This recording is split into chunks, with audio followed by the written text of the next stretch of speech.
guys, welcome back to our channel. This is your girl Nicole and Simone. Hey. And we are co-founders of the group GEMS.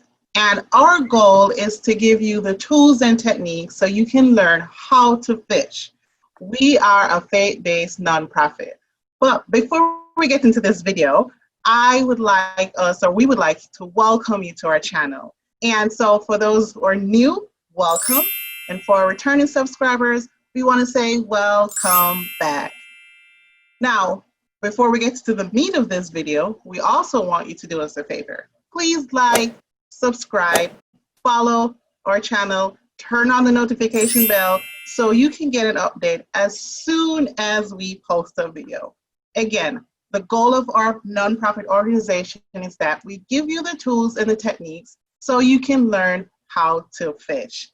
And because we're faith-based nonprofit org, we're going to start with a scripture. And today's scripture is from Proverbs 27, verse 23. And it reads, "Be sure you know the condition of your flocks. Give careful attention to your herds." So what this is saying is that be sure to know the condition of your situation, your financial situation. And we're going to go into our topic soon. You'll hear what it is all about, but just remember this verse, Proverbs 27, verse 23. So today we're going to discuss a few reasons why we hate budgeting. I'm one of them. So we're going to talk about that, and it's going to be very interesting. So stick around to the rest of this video where we talk about reasons why we hate budgeting.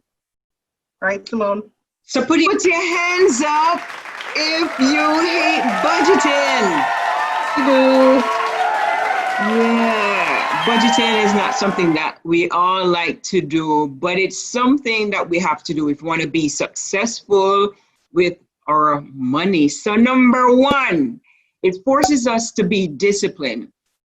Budgeting, it forces us to put everything on paper, all our expenses on paper for the whole month, and list them out and follow that budget for the entire month. Who likes to do that? But if you want to be a good budgeter, you have to be really disciplined. The second reason why people hate to budget, it forces us to stick to the plan and stay on track. You know, you hate when you go into a store, Nikki, and you see something on the clearance rack. Oh, it's like $5.99. But then you're like, who thinks about a budget when they see something on sale? On sale, I know. Nobody really. But if, again, you have to be disciplined. And secondly, you have to stick to the plan. So even if you see that $5.99 sale for that Prada shoes, I don't know where you're going to, I don't know, it's $599 or $5.99, whichever you see it for. Just make sure it's in the budget, all right? Number three, budgeting, it forces us to change our behavior and mindset. Remember that we always say with money, it is 80% behavior and 20% knowledge. Yeah. I just froze right there, but it's all good. That's why I have really kid. Yeah, 80% behavior, 20% head knowledge. And people hate budgeting because it forces us to change, and we are creatures of comfort. We don't like change at all. So number four, cuatro. My Spanish is not that bad. It forces us to make it be a part of our daily habits and routine. So if you know you go to the grocery store, you have to follow what you already set for grocery for that month. Or if you budget for lunch, you have to make sure it's on the budget. So it forces us to be a part of our daily routine. And if we allow something to be a part of our daily routine, it will eventually become a habit. So the number five reason why people hate to budget, and when you say people, all of us, because it forces us to avoid making bad financial decisions. Like, for example, paying, I'm going to say it, for a vacation on a credit card. Yes, people really Ouch. do that. People pay for vacation on credit card, and when they come back, it's like the worst vacation they had because they have to come back and pay it. So yeah, don't do it. Yeah. Make good financial choices. So those are some good reasons why we hate to budget. So here are 5 more. So number 6, it forces us to be grown up and do what grown up people are supposed to do. Be responsible. Responsible. Exactly. So it's like you have to be responsible and focus on being, what your budget is all about. Then the 7th reason is that it forces us to consciously spend what you have without having to borrow or get into debt. So you talked earlier about a $5.99, right? If you go into the store and your budget was $20 and you pick up everything that is and it comes up to $20, you are not supposed to go over that $20. That was the budget for that store, the budget for whatever it is that you're buying. And that $5.99 clearance rack, bye-bye. Do not, you don't need to go and spend. So it makes you consciously spend what you have. And then number 8, it forces us to say, no, I just said it. Bye-bye to the $5.99 clearance rack. We're not getting it. No, off the list. So it forces us to say no, and that's why we don't like So it. if you invite me out for dinner, Nikki, I'm gonna say no, it's not on the budget. First of all, tell That's me what's the easy to budget. say. That's not really easy to say. You're like, okay, and we go, right? But First, you tell know me what? what's the budget when we But you go know to what? eat. But there was a video the other day I watched. Anthony O'Neill, he's one of the Ramsey personalities, and he pretty much turned down a girl because she Uh-huh. wanted to go to a high-end restaurant, and he said it's not on the budget for this month. And the girl didn't like it. Fast forward, they're not talking now, but he's really successful. Oh well. Yes, he is. But he stuck to the plan, to what you're saying. It forces us to say no. He has goals and dreams and aspirations, and we all do too. And he said, no, sorry, we can't go this month. He didn't Yes, say they can't go. He just say it's actually not on the budget for this this month. month. So The that's girl, why it forces us to say no. Say, we're going out to dinner. Tell me what your budget is, and I'll make sure I don't go over that budget, girl. then there we go. Good answer. So number 9, most of us are just in denial. We in denial in the fact that we have to have a budget. We have income versus expenses, and we know we cannot go over that. We can't spend more than what we earn, and so we're just in denial of not budgeting. We're in denial of not putting our budget on paper. And this rolls into number 10, which it shows us up, right? Because if we do put it on paper, it really reveals our spending habits. So one of the things I did a few years ago, when I started on this financial journey, I just looked at how I spent throughout a few months. I took a few months. I didn't change anything. I didn't say I'm spending here, less there. I just recorded what I spend, recorded my income, and recorded my expenses.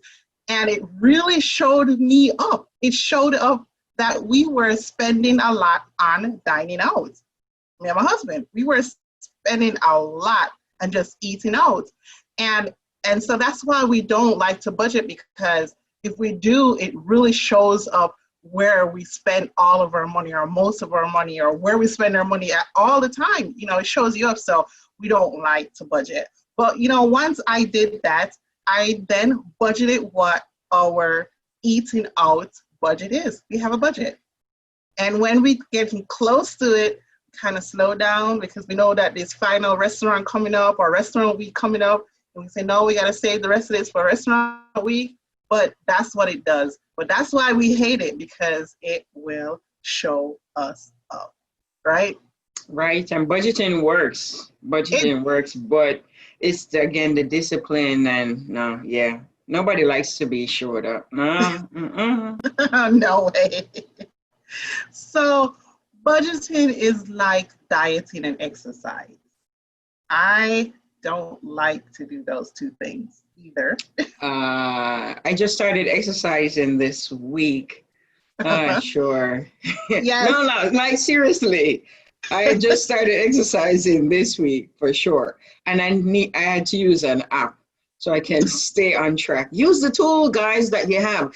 By the way, on a side note, there are apps for budgeting, a lot of apps out there. Or if you're a geeky and you like Excel sheets, spreadsheets like Nikki, then do that. Yeah. Whatever floats your boat, man, just do it, but don't make it too hard on yourself, because there are tools that are available out there. There are even groups that are out there that talk about budgeting, and that can help you to stay accountable. So budget, guys. Exactly. So yeah, as you say, budgeting, that is hard. It's hard to do it, but we can find ways to do it, and that's one way to use the app. Budgeting is also like that one vegetable that you hate, but you know it's good for you. You know the broccoli, the carrot, whichever one of those vegetables you hate, it's good for you. You gotta eat it. You eat a vegetable. No. I was gonna say that. Growing up, they used to say, eat your vegetables because it was good for you. And you're like, no, it tastes nasty. I don't want it. But it is good for you. Same thing for budgeting. So if you really look at it though, budgeting is really good for you. It's all in the mind. If you think this is very key. Listen to this. If you think you can or you can't, you're right. Did you hear that? I heard a pin drop. Say it for those in the back. Say it for those in the back, Nikki. Say it louder. They didn't hear you. If I only get them in the camera closer. If you think you can or can't, you're right. You are right. So it's up to us. It's a mindset. It's Simone talked about it earlier. It's 80% our mind, our behavior. We have the knowledge is there. We have to act on it. We know we need to diet and exercise. We know how to do it. We know how, when, and how we should do it. Same thing with budgeting. But if you think you can or can't, you're right. You're right, Nikki. You're very right. So thanks, guys, for watching. It has definitely been real. We want to hear from you, so please comment below. Please come back, check out our videos. Again, please don't stalk us, but please like us, subscribe to us, hit the notification bell, ding, and follow us on all social media platforms, Twitter, Facebook, Instagram. Bye. Bye, guys.